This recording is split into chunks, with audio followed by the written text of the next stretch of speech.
Voilà, chers amis, chers confrères, si je puis m'appeler ainsi, parce que votre métier fut le mien et on dit souvent journaliste un jour, journaliste pour toujours.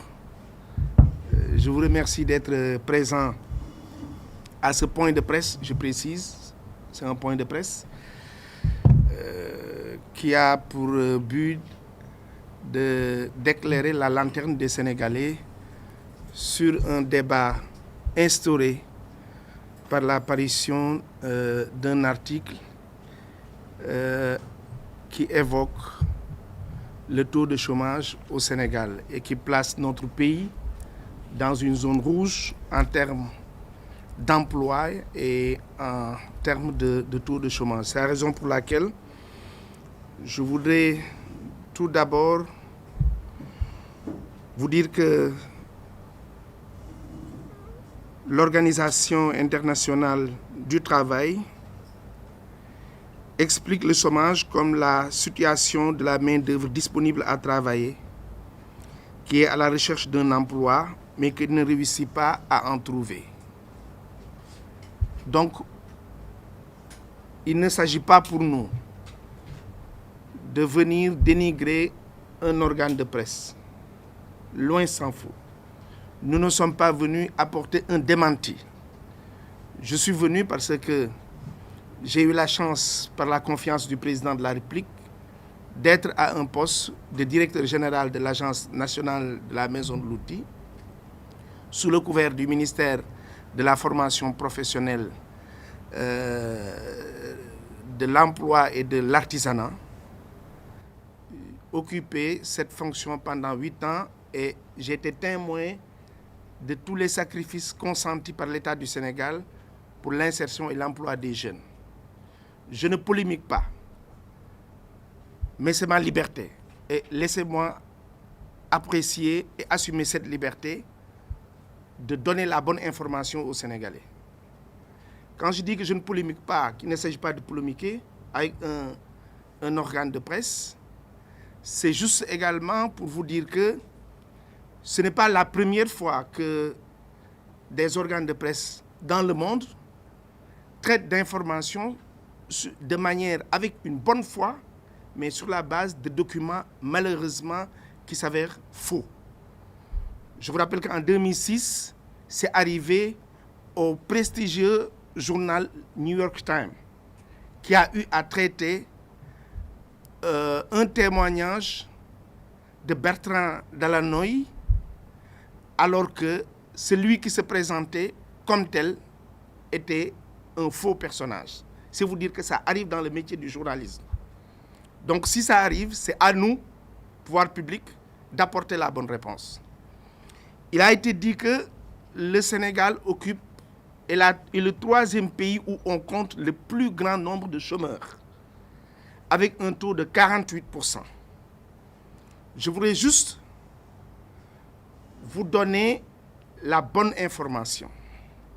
La bonne information provient du classement, le seul d'ailleurs, crédible que nous trouvons dans le site ILOSTAT du BIT. C'est International Law Organization for Statistics, c'est-à-dire les statistiques de l'Organisation internationale du travail publié par le BIT. Et dans ce classement-là, en 2019, le premier pays à compter le nombre de chômeurs, c'est le Malawi, avec un taux de chômage de 28,7%. Le deuxième pays en Afrique, le deuxième pays au monde, c'est l'Afrique du Sud, avec 28,5% de taux de chômage. Le troisième pays au monde, c'est le Kosovo, avec 25,6% de chômeurs. Et la 4e place est occupée par la Palestine avec les territoires occupés avec 25,3%. Au moment où je vous parle, en fin 2019, l'Agence nationale de la statistique et de la démographie, qui est l'institution faîtière et très crédible, travaillant sur une base améliorée de définition des éléments d'information du BIT, donne au Sénégal un taux de chômage de 16,9%. C'était le dernier trimestre. Et pour le BIT, les perspectives, compte tenu de la Covid-19, du Sénégal en termes de taux de chômage, va descendre jusqu'à 6,2% entre 2020 et 2021. Nous reviendrons sur ce qui justifie ces prévisions. Mais je dois m'arrêter pour vous dire d'abord qui est chômeur. Pour chômer, il faut remplir 4 critères. Il faut d'abord être âgé de plus de 15 ans, certains disent même 17 ans, être en âge de travailler et être apte physiquement à travailler,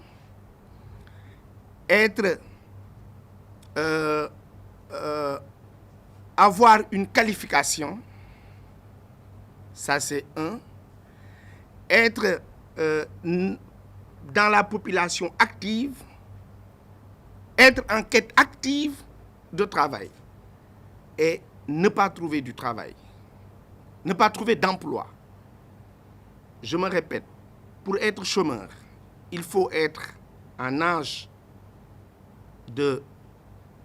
d'être employé ou de s'employer, en être apte, être qualifié à produire un emploi et être en quête active d'emploi. Si vous n'en trouvez pas, alors vous êtes un chômeur. Le Sénégal compte à peu près 16 millions d'habitants. La population active du Sénégal tourne autour de 5 millions. Si vous allez au niveau des chiffres des statistiques de l'ANSD, vous allez avoir la confirmation.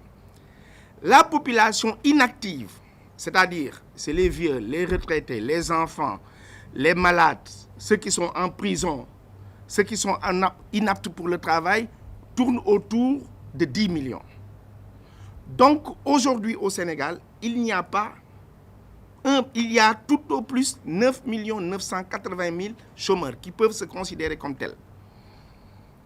Parce que quand quelqu'un est sous-employé, c'est-à-dire quand vous trouvez un bachelier qui va et qui se trouve être vigile quelque part, quelqu'un qui a une maîtrise et qui est considéré et qui est embauché comme chauffeur, par exemple, on ne peut pas le considérer comme un chômeur.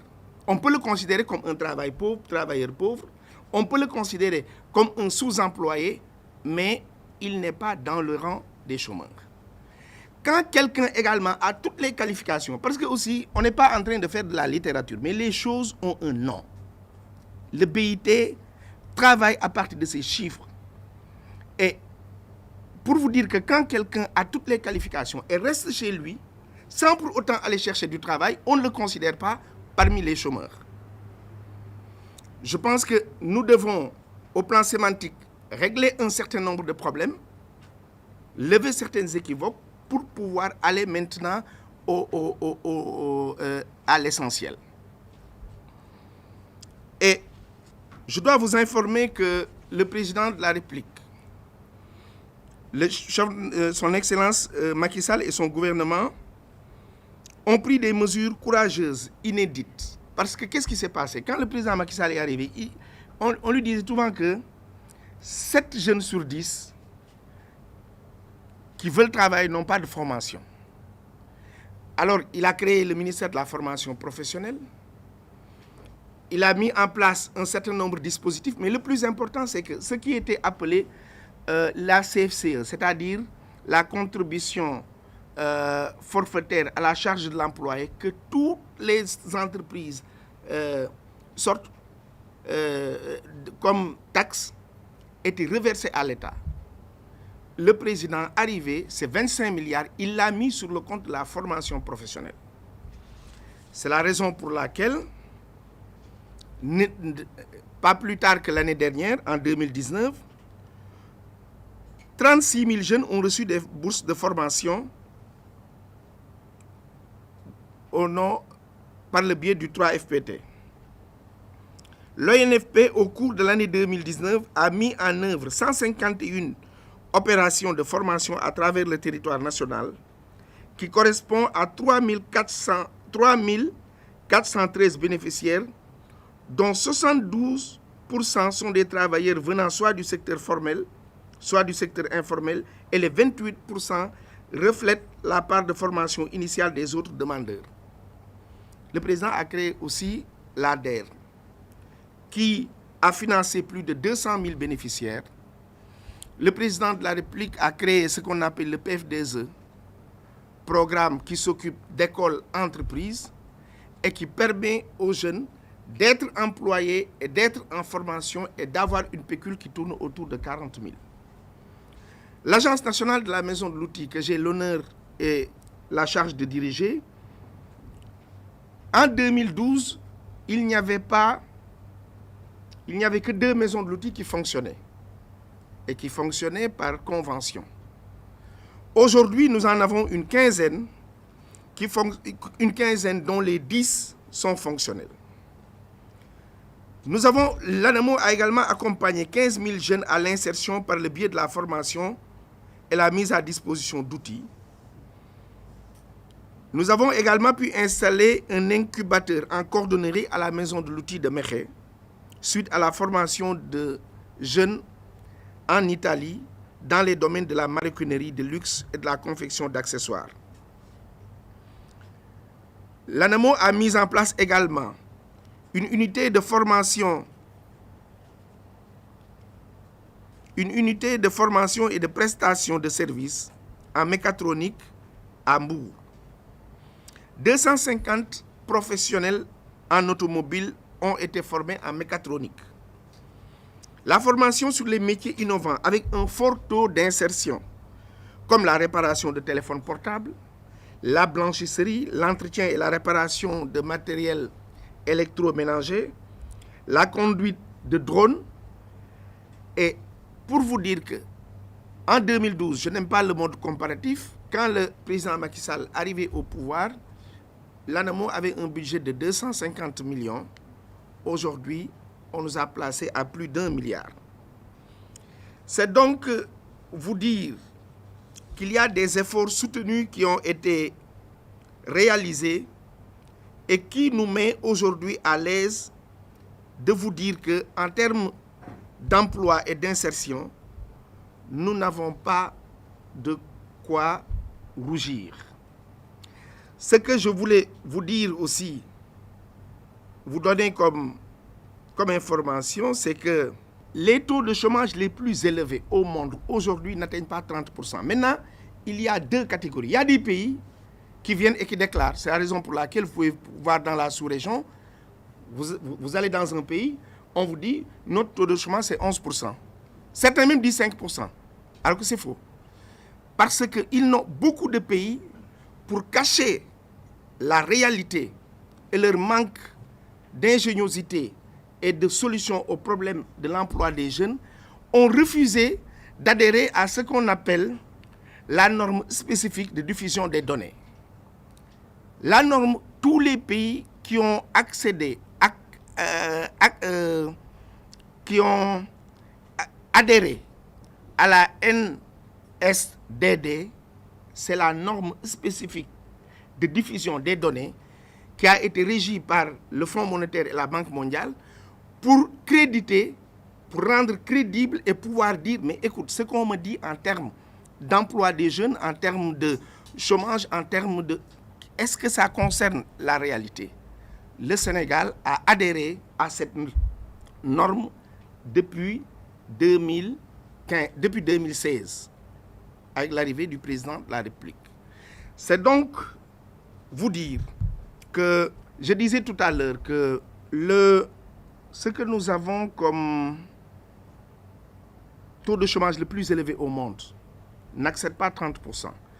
Pour que vous ayez des taux de chômage de 45%, parce que 45%, pour que vous l'ayez, il faut agréger les deux taux, le taux de chômage et le taux de sous-emploi. Je vous ai dit tout à l'heure que celui qui chôme, qui ne fait rien, qui reste à la maison, qui a une qualification, qui est allé chercher du travail, qui n'en a pas trouvé et qui est considéré comme chômeur, c'est un lot. Il y a un autre lot de gens qui disent, écoute, moi je suis maîtrisard, mais j'ai un salaire de 100 000 francs. Il ne chôme pas, il est sous-employé. Maintenant, loin de nous de vous dire que tout est rose. Il y a des efforts, certes, à consentir et à faire à ce niveau, mais nous ne sommes pas aujourd'hui dans une situation qui peut nous empêcher de vous exprimer tout ce qui est en train d'être fait en termes d'innovation pour l'emploi des jeunes et qui aujourd'hui porte ses fruits. Parce que le premier problème auquel les jeunes étaient confrontés, c'est un problème de formation. Je vous ai dit tout à l'heure que le ministère de la formation professionnelle de l'apprentissage a mis en place plusieurs projets, dont le programme d'appui au développement de compétences et de l'entrepreneuriat des jeunes dans les secteurs porteurs, le PDCEJ, qui est d'un montant de 12 182 millions. Nous avons également le PQRH2, qui est le programme de qualification des ressources humaines qui vise l'accès équitable à la formation professionnelle. C'est vous dire que ce débat qui est en train d'être posé et que malheureusement, nous avons senti qu'il y a des hommes politiques même qui se sont engouffrés pour jeter de l'anathème sur le gouvernement et vous dire aujourd'hui que de manière comparative, selon le BIT, le Sénégal a un taux de chômage de 16% et ce taux de chômage fait partie des meilleurs taux en Afrique et dans le monde. Et ce qui vous le confirme, c'est que pour les projections du BIT, en 2020-2021, le Sénégal, nonobstant compte tenu de la Covid, peut aller vers des taux de 6,7%. Au niveau de l'apprentissage, il y avait 120 ateliers équipés en 2012, contre 3088 en 2019. En 2012, il y avait 1010 apprentis formés. En 2019, il y a eu 28 531 apprentis formés. Cela veut dire quoi? Cela veut dire que l'axe par lequel le mal arrive, c'est-à-dire l'axe du manque de formation, est en train largement d'être comblé par les initiatives hardies de l'État du Sénégal. Ce que je voulais dire, et vous le répétez, c'est que le Sénégal n'est pas un paradis en termes d'emploi, mais le bilan du président de la République depuis 2012, nous n'avons pas à en rougir. Et je pense qu'il serait bon d'expliquer ça, de nous en arrêter là et de vous dire que ce qui a été relayé comme information est parti d'un document complètement erroné. Et comme je l'ai dit, à la décharge du journal qu'il a traité, ça arrive. Je vous ai donné des cas d'exemple et c'est comme ça, c'est le métier qui est ainsi fait.